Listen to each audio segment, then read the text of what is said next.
देखिए, हमने किसी भी प्लान की जानकारी ना तो सोशल मीडिया प्लेटफॉर्म से किसी को दी और ना वैसे इंडिविजुअली किसी को दी। ये कल रात में अचानक आ गए और उन्होंने कहा कि आपको जो है वो जाना नहीं है, कल रात तक के लिए आप यहीं पे रहेंगे, नजरबंद रहेंगे।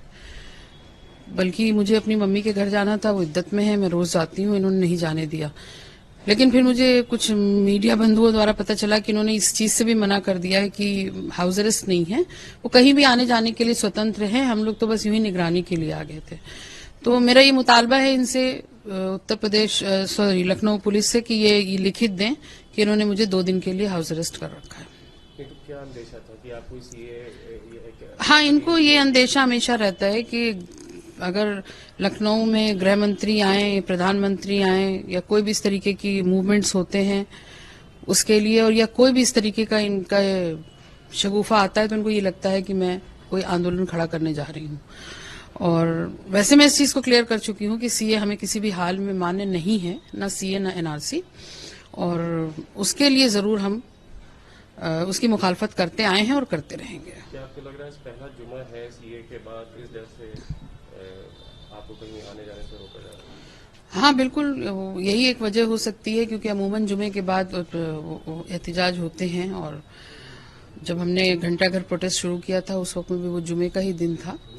लेकिन बात यहाँ पर ये नहीं है, बात यह है कि अगर शांतिपूर्ण तरीके से अगर हम अपने संवैधानिक अधिकार का प्रयोग करना चाहते हैं तो उसके लिए इतना पुलिसिया तांडव क्यों मचवाते हैं हम लोगों के घरों में भेजकर, कि सवाल ये उठता है।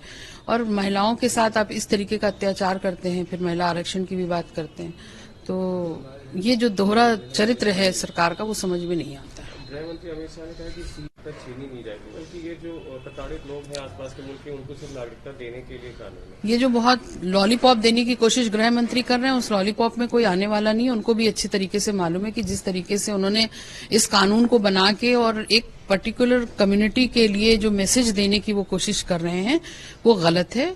और जिस तरीके से इन्होंने ज्यूज और मुसलमानों को एक्सक्लूड कर दिया है सीए में, जबकि हमारे पास ऑलरेडी पहले से एक सिटीजनशिप एक्ट था जिसके तहत कोई भी यहाँ की नागरिकता ले सकता था, एक प्रोसेस के थ्रू जाकर के।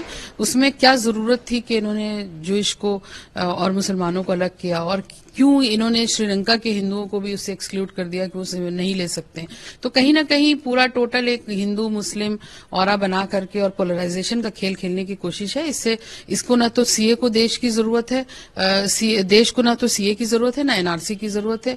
उस वक्त में जब देश में खुद लोग रोजगार के लिए त्राहिमाम मचा हो, जब महंगाई इतनी ऊंचाई पर जा चुकी हो, हम सब लोग विकसित देश जाते जाते फिर वापस कहीं पर आ गए उस पर, तो उस वक्त में आप बाहर के लोगों को लाके यहाँ बसाने की बात करते हो, और उसके अलावा उन लोगों में भी आप ये तय करते हो कि धर्म के आधार पे कौन आ पाएगा कौन नहीं आ पाएगा, ये देश के संविधान के खिलाफ है।